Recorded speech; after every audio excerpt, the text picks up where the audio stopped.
not be here with us today because he's flying to Vietnam tomorrow to launch the FMAT Lab initiative. So we wish you all the best, and we, if you need any support from people like us, please let us know. Thank you, Dr. Cho. Thank you very much.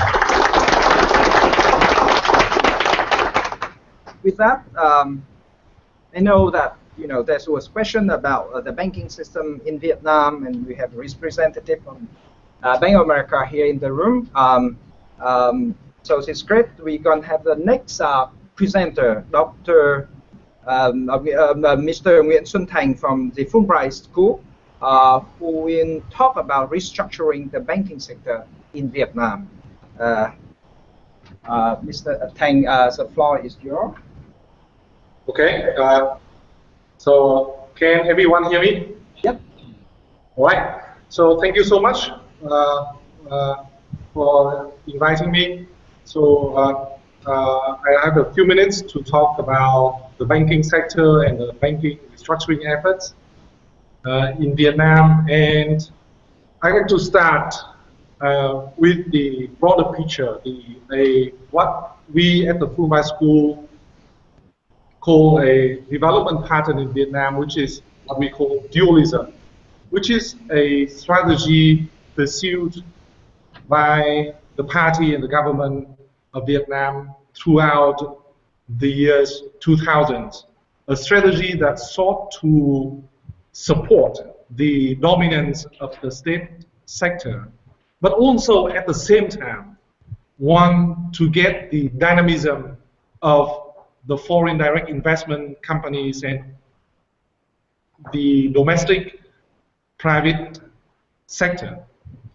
And the idea of the party and the government is that the state sector should use state resources to support state-owned companies. And somehow we will integrate with the world economy using fiscal incentives, subsidized land, and subsidized infrastructure services to attract foreign direct investment. But to promote the development of a domestic private sector, we need to liberalize the financial system, mainly the banking system, allow private banking to support the domestic private sector. And that's how Vietnam started with a very aggressive program of financial liberalization starting from the early 2000s, and much faster than China. The central bank, the State Bank of Vietnam, the central bank of the country actually fully liberalized interest rates back in 2002, allow the conversion of many small-scale rural banks into nationwide commercial banks, and basically through a deregulation process, giving licenses to private investors to set up new private banks in the country. So again, the strategy was keeping the state-owned banks, the largest banks of the company, to support the state-owned companies and allow the emergence of private banks in Vietnam to support the private sector. And soon you have the rapid development of the banking sector. And unlike the common observation that the Vietnam's banking system is dominated by state-owned banks, actually it's no longer true. Actually, state-owned banks in Vietnam now accounted for less than half of the banking asset, and the remaining belongs to private banks. And even in 2008, on the eve of joining WTO, Vietnam allowed the establishment of 100% owned foreign banks. So, and the result is actually starting from 2000 up until 2008, Vietnam went through actually a quite rapid period of financial deepening with domestic credit to GDP rising from a low level of around 40% in early 2000 to almost 140% in 2010, equal to the levels observed in China and in highly monetized emerging economies like Malaysia and Thailand. But of course, that rapid expansion of the banking sector comes with a risk. And usually what we observe, like mentioned by Professor Jay Rosengart in the first session, that the common mistakes that we observe in countries that go through a period of financial deregulation and liberalization is the lack of a prudential regulation system. And a lot of recent research in Vietnam also point in that direction, that Vietnam rapidly liberalized its financial system without putting up a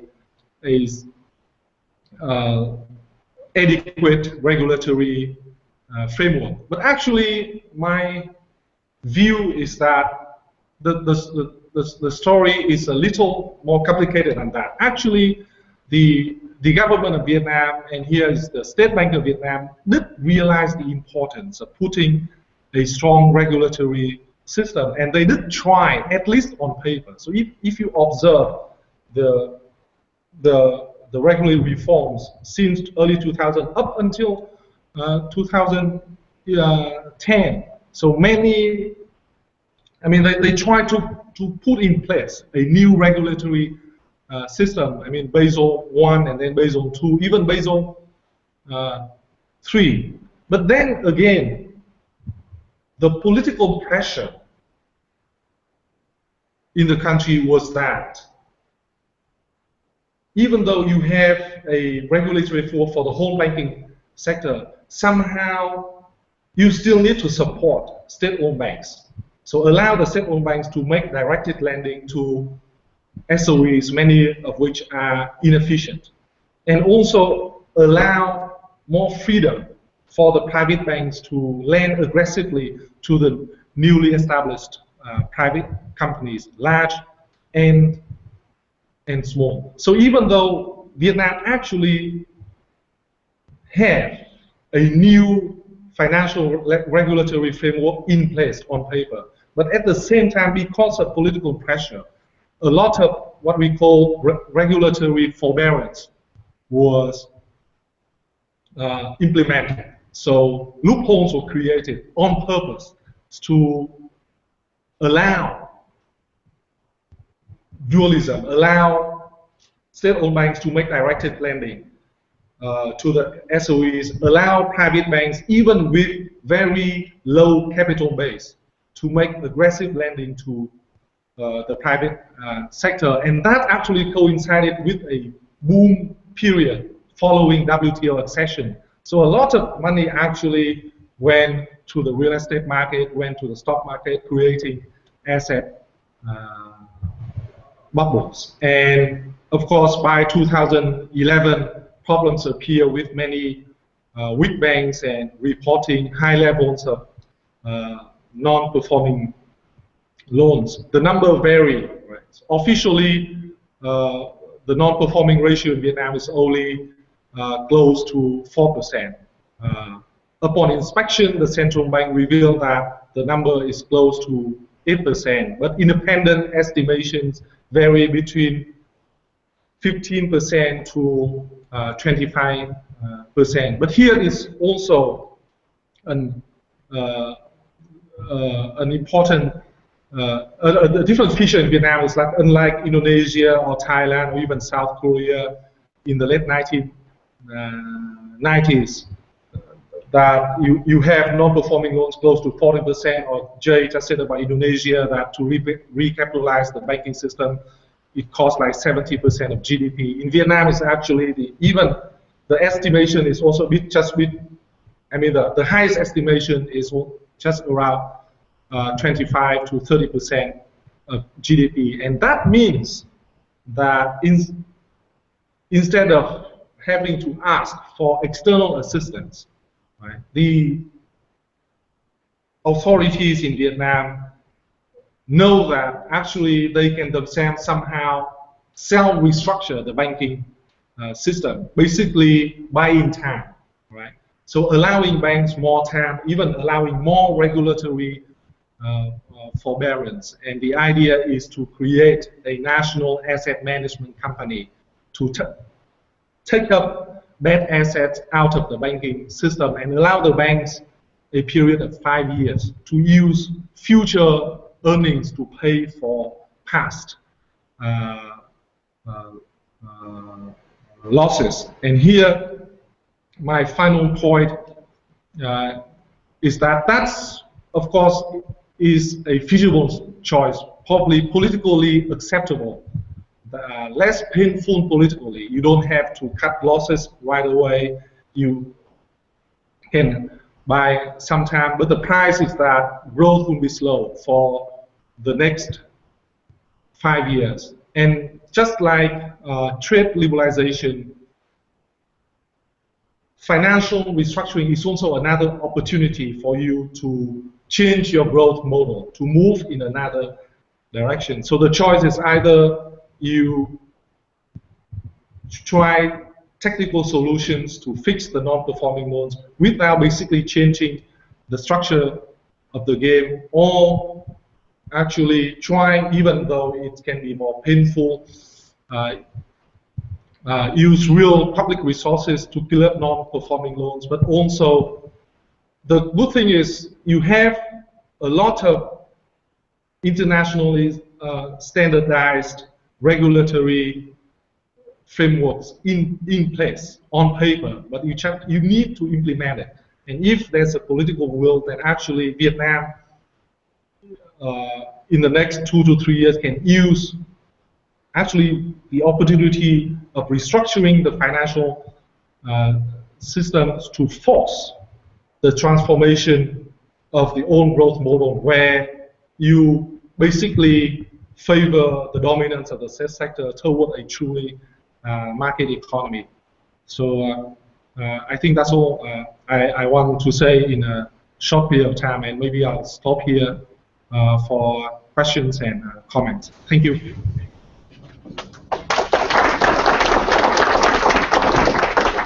I now invite comments and questions for Mr. Thanh. To be honest, I think Thanh is one of the most knowledgeable people about the different development issues in Vietnam. So I'm very grateful that he's with us today. So we should take the opportunity to ask him a difficult question. I'd like to invite Professor Malaski first. Yeah. Hey, Thanh, that was awesome. Really a great presentation. I really learned a lot. So one of the things I wanted to ask you about was actually, I wanted to sort of follow up with you about one piece of the banking reform that you didn't talk about, but I know you know a lot about. So a few years ago, the Fulbright School published a report that had a graphic of the cross-holding between the banking sector and the state-owned enterprises, and also some of even the private conglomerates. And it was one of the scariest things I've ever seen. And I wondered, how Vietnam was going to get itself out of this conundrum it sort of developed. And I wonder if dealing with this sort of the cross-holding problem is part of the banking sector reform, and what's going on in regards to that right now. Okay, I would suggest that we take all the questions at once and then Thanh can answer. Okay, so we have also someone from IMF want to make a question or comment. Thank you for a very good presentation. So when there's aggressive lending and there's asset bubbles, certain people benefit from it. Do you worry there will be resistance from people who did not benefit from the real estate bubble or asset price bubble to now have to pick up the tab through the fiscal policies to help the banks that got into trouble? So sorry, can you say that? I actually lost your question. Okay, so let me speak louder. So during the aggressive lending for the banks and during the real estate bubble, there were certain part of the population that benefited from that. However, that's not the entire population. Now, through the fiscal policy and the plan to set up a funding to pick up the tab for the non-performing loans, similar to the TARP program in the U.S., some people will have to pick up that through taxes. So financial risk is also fiscal risk. So do you worry that there'll be resistance from people who just did not benefit from the asset bubble and now have to bear the burden of paying for that? Okay.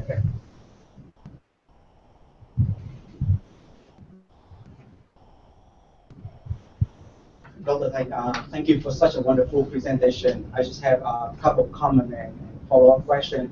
The first one is in regard to NPL. So you mentioned a bit about Basel 1, 2, and 3, and I know that State Bank has been working on Basel 2 project. So if you can give us some update on it.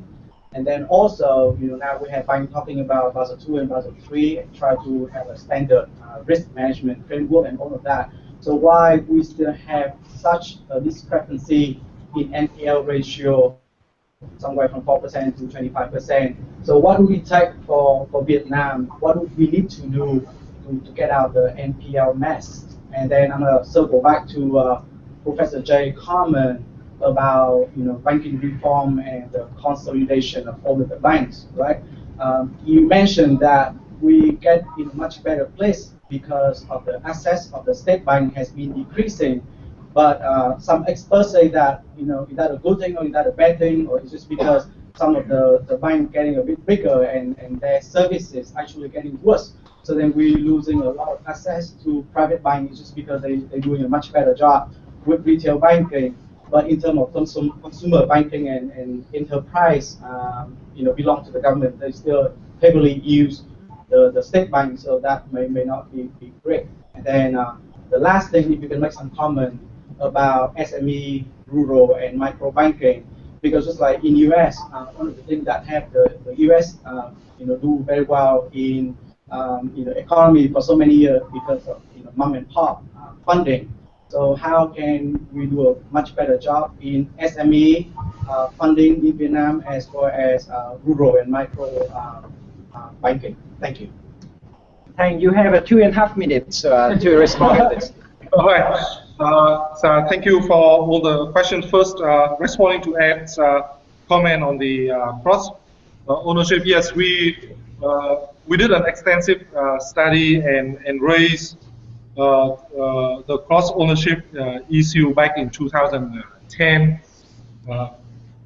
So that's also part of. I think it cross ownership with a lot of private banks owned by state-owned banks, a lot of private banks owning other banks, and that all happened during the period of financial liberalization, basically from 2002 until 2010, and so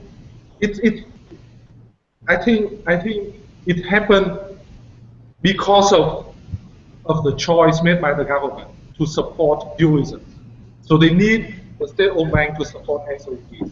And somehow they also allow SOEs to own banks, using the banks to lend to the SOEs themselves. And they realized the need to somehow, within a short period of time, to develop large and well-connected private companies. So even though there's still regulation preventing individual investors owning more than 5% of any commercial bank, but in practice, actually, in the end, the State Bank of Vietnam turned a blind eye, allowing a number of individuals to control private banks and using the banks to basically do connected lending. And the moment we raised the issue back in 2010, and the problem, the banking problem happened in 2011. And if you look at the document, official document, it's called banking restructuring prepared by the State Bank of Vietnam and then approved by the government. It said explicitly that the government will using this opportunity to restructure the banking system and also trying to get rid of cross-ownership.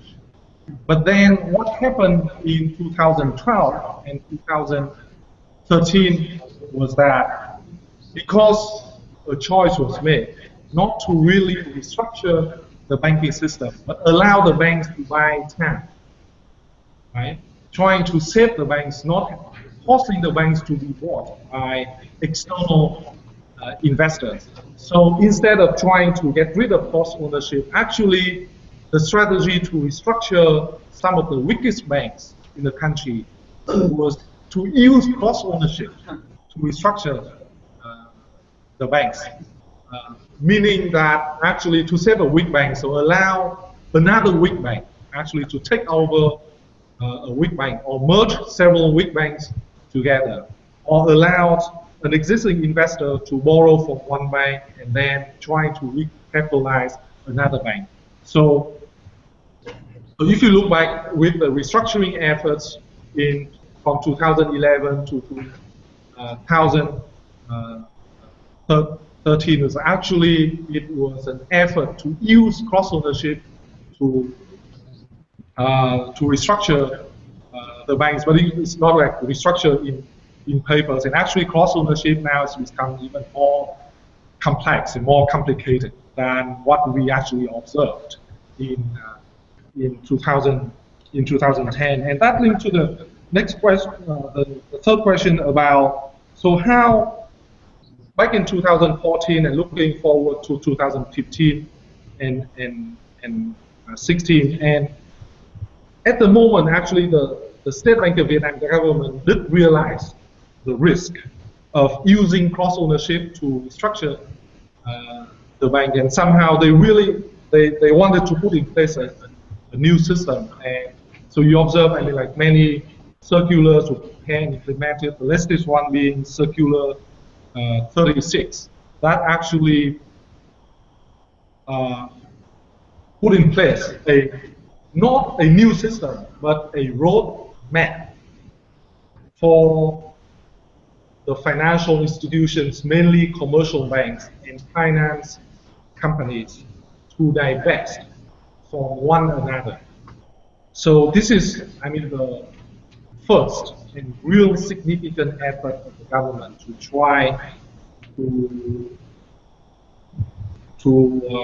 solve the cross ownership and trying to put in Basel II and hopefully Basel III. But then already there's a pressure even from the financial institutions to try to delay the implementation of Circular 36. So in the end, so you see the solutions are there, and actually they already put out the circular, but then now there's a backlash, right, from the banks, from the financial institutions, but also from the state-owned companies and state-owned banks trying to delay the implementation, and that actually also happened with previous legal documents. So it's really interesting to wait and see whether, in the end, there's a political will to actually go through with it. On the question of, I mean, how to resolve non-performing loans, particularly relating to real estate. So if you look back at the stock of bad assets, basically you can classify them in two types. The bad assets related to SOEs that actually have very little collateral, and basically you have to write off. But then it's SOEs, the public sector, and then you have the non-performing loans related to real estate lending, some of which at inflated value that we will have to also write off. And then here is also again is whether you want to force a real restructuring, both in the real estate sector and the financial sector. And the strategy at the moment is still to buy time allow for the recovery of the real estate market so that bank can recoup some of the value of the non-performing loans. And from the government's point of view, there is little fiscal risk. I mean, just from the government's point of view, because in a sense that some of the weakest banks are private banks and they are still small scale.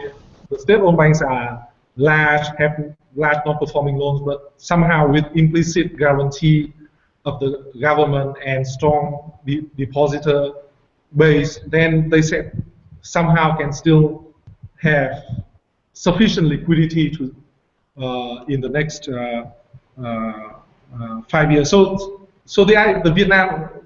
the situation in Vietnam is that the problem is not systemic enough to force the government to do real restructuring.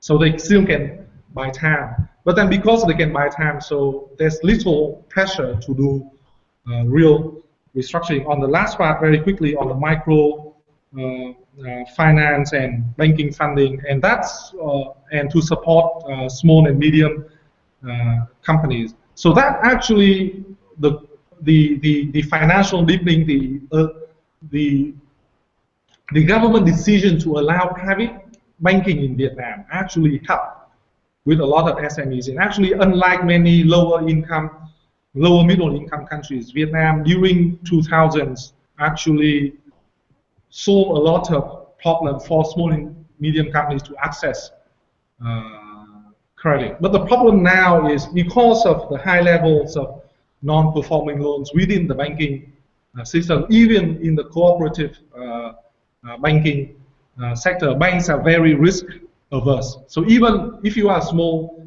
company at the moment without good collateral, it's very difficult to have access to credit. And that the reason for slow growth and slow growth, particularly in the manufacturing, private manufacturing with many small and medium-sized kids. And I think the way to speed it up is to do real restructuring and really reduce the level of non-performing loans through real recapitalization within the banking sector.